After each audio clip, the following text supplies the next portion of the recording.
fraturas de falanges, parte mais distal do esqueleto do membro superior, como a gente está vendo aqui no Atlas, a de referência de maneira didática. Então, essas fraturas podem acontecer de diferentes maneiras nas diferentes falanges, proximal, média e distal, como demonstrado aqui. São super comuns, elas são citadas como as lesões mais comuns do sistema musculoesquelético, chegam a 10% de todas as fraturas.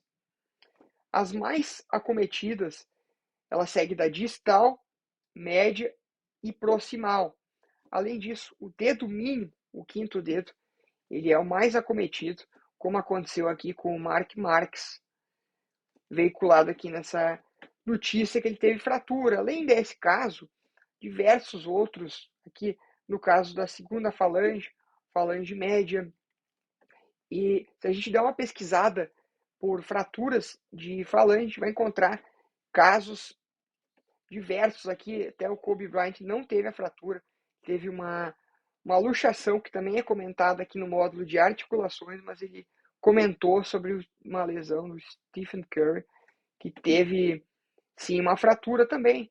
Diversos casos aqui a gente encontra que podem quebrar de diferentes maneiras. E os mecanismos, os protótipos clássicos são esses aqui que eu vou mencionar, mas no esporte e nas diferentes modalidades podem acontecer diferentes combinações desses protótipos. Então eu vou dizer o mecanismo clássico aqui e as lesões. Então, trauma axial, esportes com bola, para te alcançar objetos, podem causar fraturas em falanges, cisalhamento articular, de compressão, metafisária, por exemplo. Traumas de bending, aquele mecanismo de curvamento, como a gente viu lá no módulo de biomecânica dos ossos, podem causar esses tipos de fraturas, bem como luxações associadas. Observe que como esportes com bola já estão envolvidos aqui nesses dois mecanismos. Além disso, mecanismo torsional, nesse caso, pode gerar fraturas em espiral, também muito comuns em falanges. O trauma em esmagamento, nesse caso, ele é típico de uma região mais comumente na falange distal, como a gente vai comentar aqui nessa aula também. E até mesmo lesão por avulsão pode acontecer, como a gente vê aqui, esse atleta do futebol, ele fez um gol, ele, atleta português, foi na torcida, ele estava utilizando um anel no dedo anelar e ocasionou a avulsão junto com uma fratura também de falange. E um outro caso no dedo anelar também. Esse caso aqui eu não sei se ele estava utilizando o anel ou não, mas é possível fraturar uma falange e causar uma avulsão e amputação. Aqui a gente vê que ela é dividida em proximal, média e distal. Nós vamos falar das mais comuns primeiro, que são as da falange distal, porque elas são a parte mais distal que vai colidir com objetos e ser esmagada, como é o tipo mais comum entre todos esses que podem ser gerados em traumas. Então, a falange distal ela é dividida em tuft, que é a parte mais distal, ou também o tofo, a pontinha, a diáfise e a base. Vamos começar falando do tuft.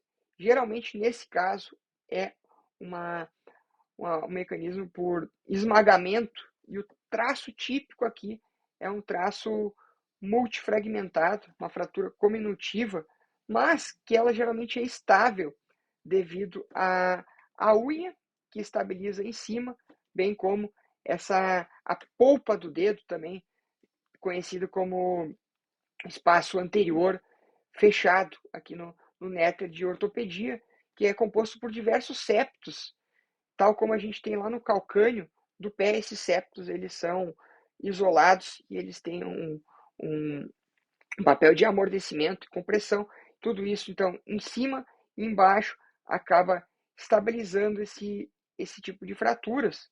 e elas estão geralmente associadas também por essa íntima relação com a unha e com a polpa digital, com essas, com essas lesões. Inclusive, essas lesões associadas, elas são mais graves, elas têm maior importância para o longo prazo do que a própria fratura.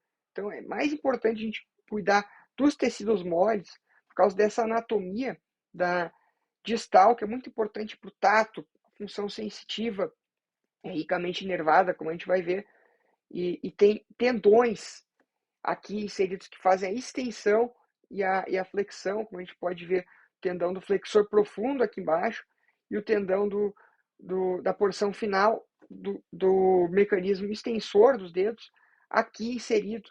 Então, essas estruturas, elas têm que ser preservadas nessas fraturas aqui da falange distal, porque a consequência funcional é maior do que o osso. Então, o osso, ele geralmente ele está não deslocado e ele responde bem a um tratamento conservador.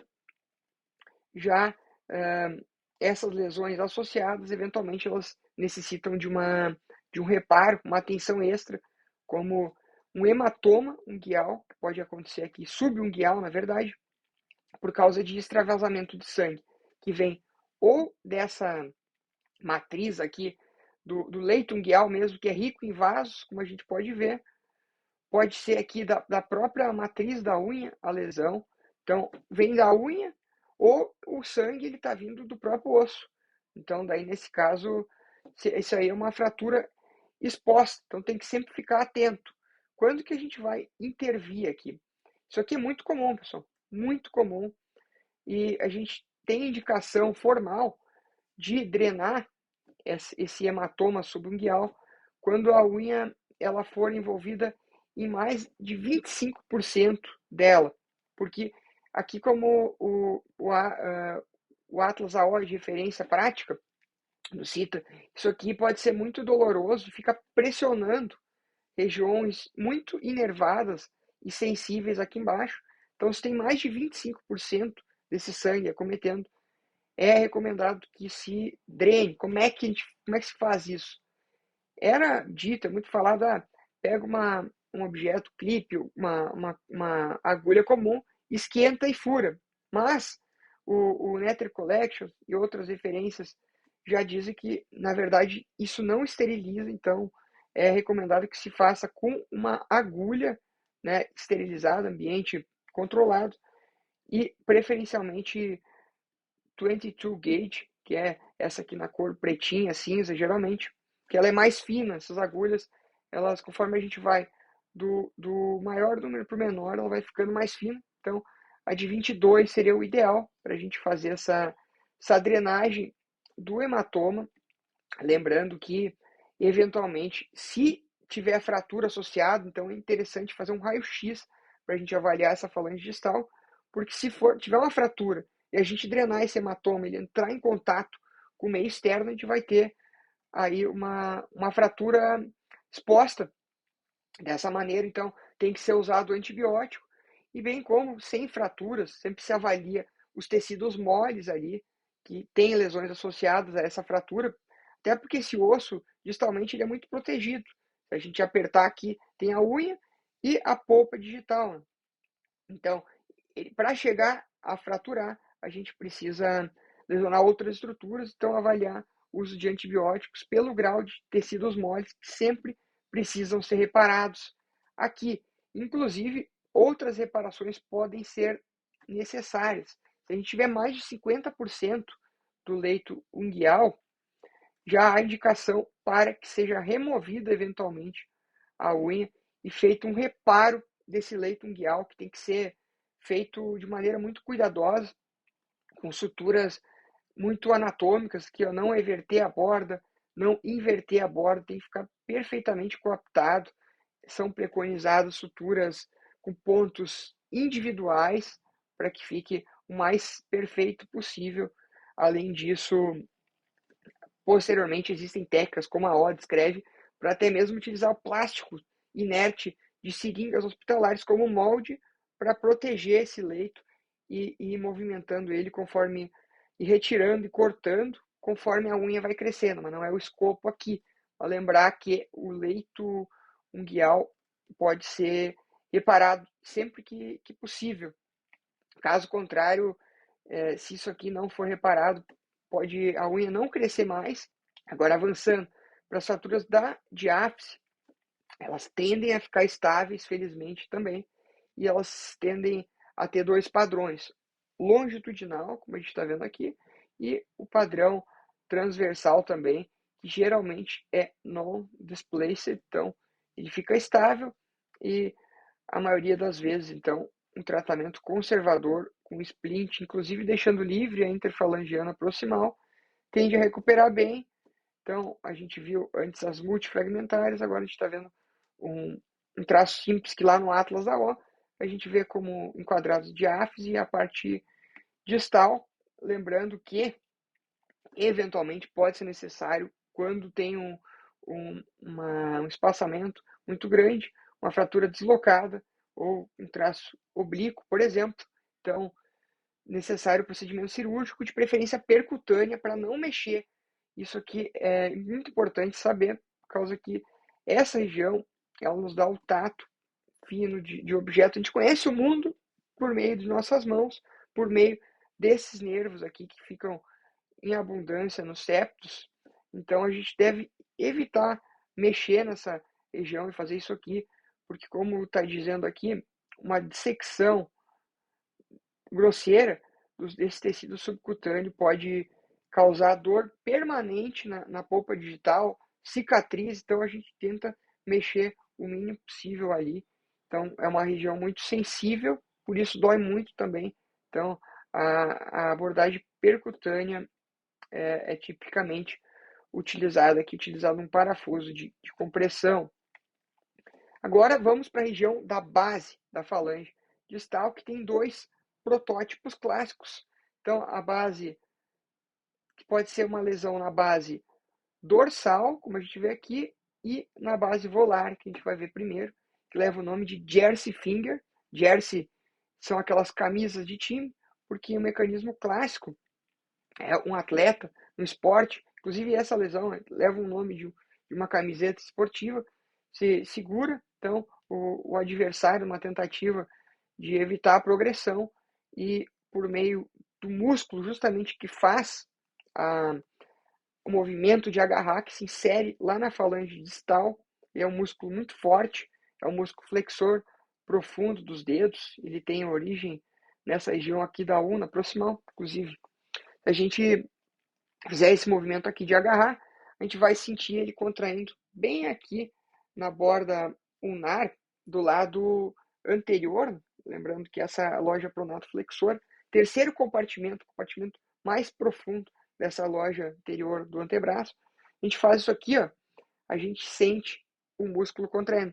Já se a gente faz isso aqui, a gente não vai sentir ele aqui nessa região, vai ser o flexor superficial, que tem inserção lá na base da falange média daí. Ele faz o tchauzinho, mas quem agarra é o flexor profundo dos dedos.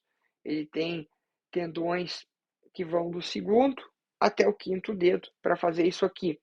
Então, ele é muito forte, e quando se faz esse movimento aqui, típico para segurar uma camisa, pode tanto avulsionar o osso pelo tendão, contraído pelo músculo, que é muito forte, ou pode eventualmente, como está escrito aqui, ter uma lesão somente tendinosa. Há diferentes classificações para essa lesão, que não vem ao caso falar, mas aí leva em conta se é uma lesão óssea, se é uma lesão com avulsão, e também o grau de retração desse fragmento distal aqui do tendão, uma vez que olha o trajeto de excursão do tendão. Esses tendões, eles começam aqui e eles vão até a falange distal. Inclusive, eles cruzam uma estrutura que se chama quiasma de Camper, muito importante saber essa anatomia, que é onde o flexor superficial se divide, o flexor profundo passa no meio. Então, para se inserir lá na falange distal, aqui tipicamente aquele fragmento não passa dali, por causa desse quiasma, justamente, que é formado, mas eventualmente esse fragmento pode ser avulsionado mais proximal, especialmente quanto mais tempo passa da lesão e o músculo vai puxando, porque a gente tem a lesão de um dedo, tipicamente, inclusive do dedo anelar, na maioria das vezes, é onde acontece essa avulsão, mas o músculo ele é um músculo e ele pode seguir contraindo e cada vez causando essa retração maior do tendão, então é importante que isso seja diagnosticado precocemente. Aqui a gente tem um vídeo de um paciente que sendo examinado que teve essa lesão. Aqui a gente vê um hematoma, uma equimose, na verdade, na falange distal, edema típico de sinais inflamatórios, e aí, funcionalmente, o paciente ele é incapaz de fazer a flexão da falange distal, porque justamente foi foi lesionado o tendão que permitia aquela ação do músculo. Nesse caso aqui, a divisão que ia para o quinto dedo, né, do músculo flexor profundo.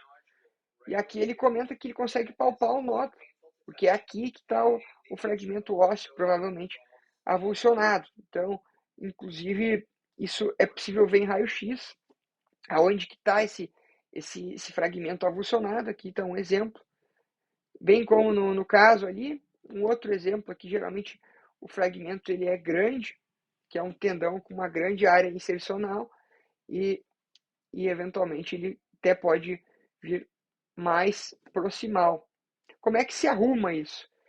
Há diversos métodos aqui, entra na subespecialidade, mas de maneira aguda, inclusive é preconizado que seja feito isso para não ter retração. O que mais eu vi sobre é essa técnica aqui com a colocação de uma almofada ou um botão onde a gente tem uma tensão distribuída aqui nessa área da unha, fixando esse fragmento aqui reinserido no osso.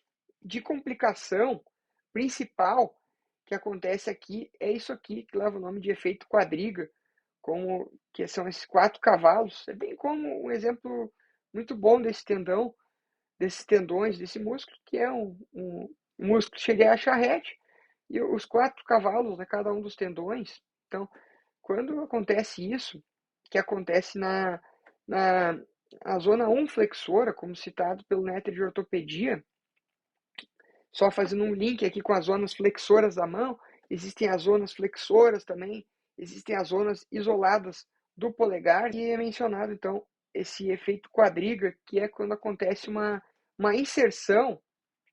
A gente come muito tendão aqui, geralmente mais de 1 centímetro, se tu tira ele, vai ficar curto. Então, quando esse músculo que é um só, quando a gente seca a face do músculo, a gente vê que ele tem divisões sim, mas é tudo uma coisa só.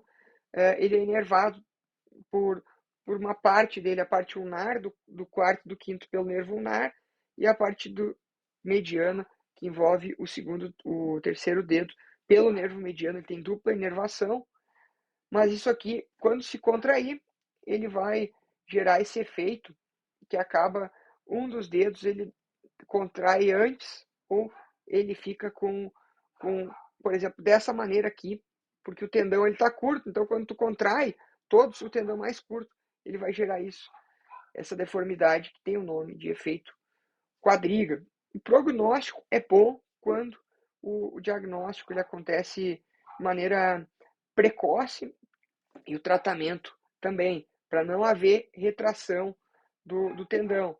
A Biblioteca Americana de Medicina cita que essa lesão ela tem excelentes resultados e o retorno em média de 8 a 12 semanas. Agora vamos ver na base dorsal da falange distal. Isso aqui que é conhecido como mallet finger, que nada mais é que malho em português, marreta, martelo, por causa da deformidade típica que fica em formato de um martelo, seu dedo em martelo. Aqui um exemplo de uma lesão em um jogo de futebol americano. A gente vê que o atleta ele apresenta a incapacidade de extensão da falange distal. Olha ali, ó. Ele não consegue estender o dedo depois de um trauma. Olha ali, ó, típica deformidade em martelo, foi veiculado, então, a lesão, nesse caso aqui, ó, uma lesão do tendão, que não é o que nós estamos falando aqui, nós estamos falando do ósseo, tá? Essa lesão ela pode ter uma lesão leve ligamentar, disrupção total ligamentar ou uma avulsão óssea, que é o que nós vamos falar aqui mais especificamente. E observe que esse caso, ele teve outras lesões associadas. Então, esses traumas esportivos, a gente nunca sabe exatamente o que aconteceu até olhar o exame de imagem. Muitas vezes mais de uma lesão ali junto. Então, cada caso é isolado. A gente usa aqui os vídeos para demonstrar de maneira didática, que está sendo filmado em alta resolução. A gente pega aqui para trazer didaticamente. Então, essa é uma avulsão de dedo de martelo ósseo. A base, parte dorsal da falange distal aqui, e ainda pode acontecer isso aqui, uma subluxação volar em diferentes graus desse fragmento distal. Eventualmente ele pode estar mais subluxado, então é importante fazer a redução dessa lesão e a correção no caso da avulsão óssea, como eventualmente são fragmentos pequenos, não tem como fixar o fragmento em si aqui.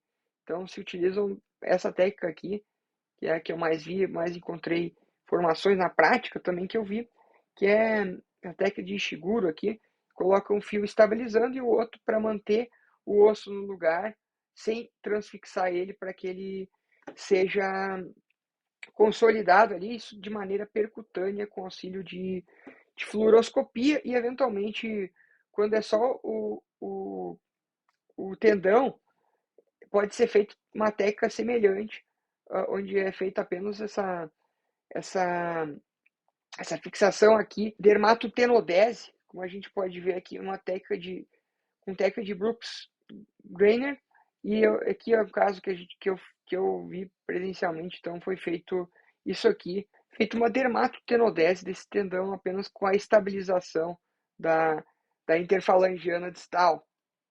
Como consequência disso, em muitos casos ocorre, infelizmente, esse extensor lag, onde não é obtida a extensão total do movimento, ele fica com residual, em geral, menos de 10 graus, mas sem prejuízo funcional. Além disso, a deformidade em pescoço de cisne também pode acontecer decorrente dessa lesão, como está explicado aqui o mecanismo.